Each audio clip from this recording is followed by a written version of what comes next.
بسم اللہ الرحمن الرحیم۔ گمنام ہیرو کے معزز ناظرین السلام علیکم۔ دوستو لائک ضرور کر دیا کریں، شکریہ۔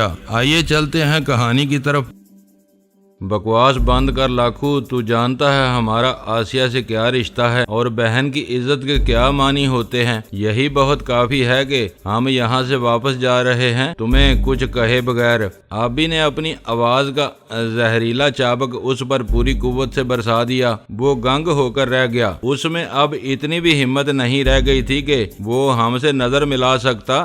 میں آبی کے کہنے پر کرسی سے اٹھا، میرا ہاتھ نیفے تک اٹھا۔ میں نے اپنے پستول کے دستے پر ہاتھ بھی رکھ دیا، مگر آبی نے میرا ارادہ بانپ کر مجھے باہوں میں لے کر پیچھے کھینچ لیا۔ بولا، نہیں جلانی نہیں، ایسا نہ ہو کہ ہمیں بعد میں پچھتانا پڑے۔ یہ ایک بچے کا باپ بھی تو بن رہا ہے جس کی ماں آسیہ ہوگی، اور مجھے معلوم ہے یہ اپنے فعل پر بہت شرمندہ ہے۔ یہ کھرا اور سچا آدمی ہے جلانی، یہ لاکھو قابل معافی ہے۔ آبی کی یہ بات سن کر لاکھو اٹھا اور ایک سہمے ہوئے خوفزدہ بچے کی طرح میرے سامنے ہاتھ جوڑنے لگا۔ بولا، جلانی میرے بھائی، یا تو مجھے معاف کر دے یا ایک گولی میرے سینے میں اتار دے۔ میں تیرے آگے ہاتھ جوڑ رہا ہوں، پیچھے ہٹ جا لاکھو۔ یہ گولی تجھے آسیہ ہی مارے گی، میں اسے یہاں ضرور لاؤں گا۔ تجھ سے اپنی ذات کا انتقام وہی لے گی۔ ایک دن ایسا ضرور آئے گا، تو اگر بزدل نہیں ہے تو اس دن کا انتظار کر، میں اسے لے کر یہاں ضرور آؤں گا۔ میں نے اپنے غصے کو دباتے ہوئے کہا، اور پھر میں آبی کے ساتھ چپ چاپ اس کمرے سے نکل گیا۔ سچل میرے دائیں ہاتھ چل رہا تھا۔ اس کی سمجھ میں نہیں آ رہا تھا کہ وہ سب کچھ کیسے ہو گیا اور ہم لاکھو کو زندہ سلامت چھوڑ کر کیوں واپس جا رہے ہیں۔ جب ہم صحن میں نکل کر آگے بڑھے تو ہم نے دیکھا کہ لاکھو کے 10-12 آدمی سامنے کھڑے ہیں۔ وہ سب کے سب آتشی اسلحہ سے لیس تھے اور شاید کسی ذرا سے اشارے کے منتظر بھی، مگر ہم تو تہیا ہی کر چکے تھے کہ ہم وہاں سے بس سر جھکا کر نکل جائیں گے۔ کسی کے خون سے ہم ہاتھ رنگ بھی لیتے تو ہمیں کیا مل جاتا۔ جس کے لیے ہم وہاں پہنچے وہ ہی نکل چکی تھی، اور اس نے موقع ملنے کے باوجود لاکھو کو موت کے گھاٹ نہیں اتارا تھا، تو پھر ہم اسے کیوں مار دیتے؟ آسیہ کی مصلحت کو وہی سمجھ سکتی تھی۔ ہم حویلی سے باہر نکلے اور گھوڑوں پر یوں سوار ہوئے جیسے ہم اپنا سب کچھ اس حویلی میں ہار آئے ہیں۔ میری اور آبی کی شکستیں دیدنی تھی۔ سچل بالکل خاموش تھا، اس کی سوچ اس کے چہرے سے عیاں تھی۔ حویلی سے ذرا آگے نکلے تو وہ بولا، اس کو معاف کر کے تم لوگوں نے اچھا نہیں کیا۔ ایسے کتے کا زندہ رہنا کسی بھی طرح ٹھیک نہیں ہے۔ تم بالکل ٹھیک کہتے ہو سچل، مگر پتہ نہیں ہمارا ہاتھ اس پر کیوں نہیں اٹھ سکا۔ اگر ہماری بہن یہاں موجود ہوتی تو پھر یہ صورتحال نہ ہوتی۔ لاکھو کی زندگی کا فیصلہ آسیہ ہی کرے گی۔ آبی نے بڑے مستحکم لہجے میں کہا، اس کی نظریں افق پر جمی ہوئی تھیں۔ سچل ہمارے پہلو پہ پہلو رہا تھا۔ نہر کا پل عبور کر کے وہ بولا، سائیں اب مجھے اجازت دو۔ میرا خیال ہے کہ آپ کی اب میں اور کوئی خدمت نہ کر سکوں گا۔ مجھے اپنے اس چکر سے بھی نپٹنا ہے۔ یار وہ کہیں تجھ پر بے خبری میں دعویٰ نہ بول دیں۔ وہ تو ہوگا ہی، مگر نہتا میں بھی نہیں ہوں اور تم پردیسی ہو۔ میں خود ہی دیکھ لوں گا وہ کیا کرتے ہیں۔ ابھی تو مجھے ایک دوست کے پاس پہنچنا ہے، وہ ادھر گڑھ ماچھی میں رہتا ہے۔ اچھا خدا حافظ، کبھی موقع ملے اور تم ادھر آؤ تو میرے پاس ضرور آنا۔ یہ کہہ کر اس نے گھوڑے کو ایڑ دی اور تیزی سے مشرق سمت میں بھاگ نکلا۔ میرا خیال ہے وہ ہمیں بہت ہی گھٹیا آدمی سمجھ رہا تھا۔ جس تن فن کا مظاہرہ ہم کرتے آئے تھے اس کا ایک شائبہ تک اسے حویلی میں ہم نہ دکھا سکے تھے، اور وہ مایوس ہو کر ہم سے الگ ہو گیا تھا۔ وہ نظروں سے اوجھل ہوا تو ابھی بولا، چل نکل چل یار، کراچی پہنچنا چاہیے۔ وہ تکریم احمد ہمارا انتظار کر رہا ہوگا۔ ہاں ابھی مجھے یقین ہے کہ ڈاکٹر دومن اور عالیہ کو ہم اب پکڑ سکیں گے۔ میں نے گھوڑے کی رفتار تیز کر دی۔ آسیہ کی طرف سے میں مایوس ہی ہو چلا تھا۔ میرا ذہن کام نہیں کرتا تھا۔ میں اندازہ ہی نہیں کر سکتا تھا کہ وہ لاکھو کی حویلی سے نکل کر کس طرف گئی ہے۔ ہم ایسے گولے میں پڑ گئے تھے کہ نجات کی کوئی راہ ہمیں نظر نہیں آتی تھی اور ہماری تقدیر ہمارے سامنے کھڑی ہم پر وہ بڑے زور سے ہماری اس مسلسل ناکامی پر کھنجری بجا رہی تھی۔ ہم کو کنس سمجھ کر اس کی بامبی پر پہنچے تھے، مگر وہ بیچارہ خود ایسا استعمار نظر آتا تھا کہ اس پر ہتھیار اٹھانا ہمیں کسی بھی طرح زیب نہیں دیتا تھا۔ آدمی کو اتنی ساری کلنیاں چمٹ جائیں تو ویسے ہی مکروہ ہو جاتا ہے۔ اس لاکھو کو نظر انداز کر کے مجھے عجیب سا اطمینان محسوس ہو رہا تھا، ورنہ اس کی گھیرنی توڑ دینا ہمارے لیے کچھ بھی مشکل نہیں تھا۔ ہم گھوڑوں پر سرپٹ بھاگتے چلے جا رہے تھے کہ ہمیں کچی سڑک کے کنارے 3 آدمی چلتے نظر آئے۔ وہ عام سے دیہاتی تھے اور مخالف سمت سے ہماری طرف آ رہے تھے۔ ہمیں دیکھتے ہی اپنی جگہ رک گئے۔ جب ہم ان کے قریب سے گزرے تو ان میں سے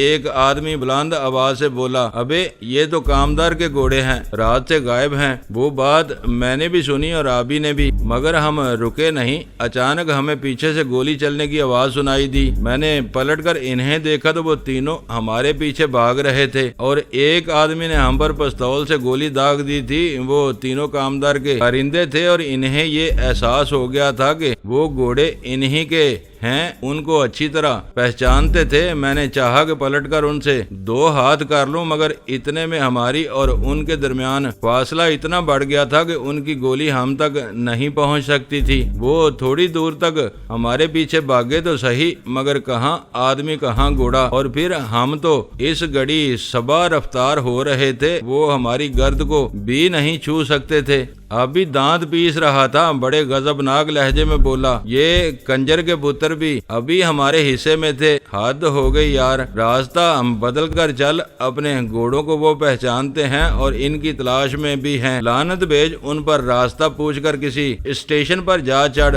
ابھی ہم گھوڑے کھلے چھوڑ دیں گے۔ یہی کرنا ہوگا، ورنہ ہم ان کو کراچی تو نہیں لے جائیں گے، ویسے یہ کام آ سکتے ہیں، وہاں ہم ان پر بیٹھ کر شہر میں پھریں گے، ہاں، اور لڑکے ہمارے پیچھے تالیاں بجاتے پھریں گے کہ لو وہ آگے جن کی ناک میں لونگ ہے۔ تو ٹھیک کہتا ہے یار، اور کیسا بدل گیا ہے اب شہر میں، کوئی گھوڑے پر سوار ہو کر نکلے تو بے تکا نظر آتا ہے۔ اسی لیے تو میں کہتا ہوں اس کو تو اب ٹاپ گیئر میں ڈال دے، اس علاقے سے جلدی نکل جانا ہی بہتر ہے۔ یہ کہہ کر اس نے اپنی رفتار کچھ اور تیز کر دی۔ دھوپ نے ہمیں بھون کر رکھ دیا تھا۔ وہ جو کسی عربی نے روہڑی پہنچ کر گرمی سے نڈال ہو کر کہا تھا کہ فتنہ عسکر کہ یہ تو دوزخ ہے، تو یہ بات اس علاقے پر بھی اسی طرح صادق آتی تھی۔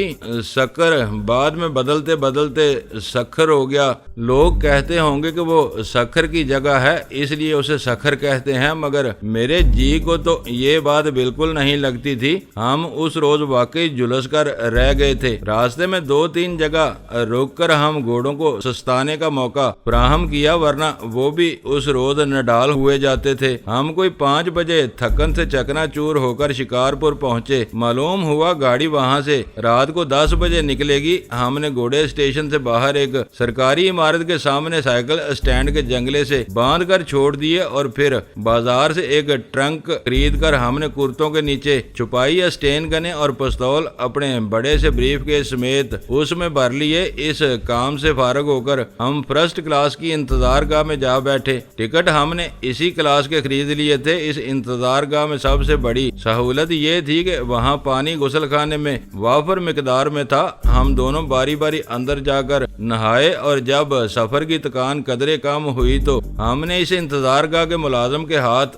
باہر سے بہت عمدہ قسم کا کھانا منگوا لیا۔ 10 بجے ہم گاڑی میں بیٹھے اور سیدھے سکھر جا پہنچے۔ وہاں سے ہمیں کراچی کے لیے جلد ہی گاڑی مل گئی اور ہم تکریم احمد سے ملنے کے لیے کراچی کی طرف چل دیے۔ ہمیں اس اس آدمی سے ملنا تھا جو ننگے آدمیت تھا، اس ڈاکٹر دمن سے جس نے آسیہ کو میرے گھر سے اٹھوا لیا تھا۔ یہ سب اسی کا کیا دھرا تھا کہ ہم دونوں بد نصیبی کی انتہا تک جا پہنچے تھے۔ ہم گاڑی میں بیٹھے تو آبی بولا، یار کراچی پولیس سے بچنا چاہیے، ان کے پاس ہر علاقے کے گناہ گاروں کی تفصیل موجود ہوتی ہے۔ فکر نہ کر آبی، ہم وہاں پہنچتے ہی اپنا یہ لباس تبدیل کر لیں گے۔ سب سے بڑی فکر مجھے یہ ہے کہ ہم وہاں اپنے ہتھیار لے کر کیسے چل سکیں گے؟ ہمارے یہ حلیے بھی مشتبہ سے ہیں اور وہاں کی پولیس بڑی خطرناک ہے۔ ولایتی سوٹ خرید لیں گے یار، امید ہے کوئی گاڑی بھی ہمیں مل ہی جائے گی، نہ ہوا تو سیکنڈ ہینڈ چیز خرید لیں گے۔ ہمارے لیے وہاں سواری بہت ضروری ہے۔ ابھی نے اپنا آئندہ پروگرام مجھے سمجھایا۔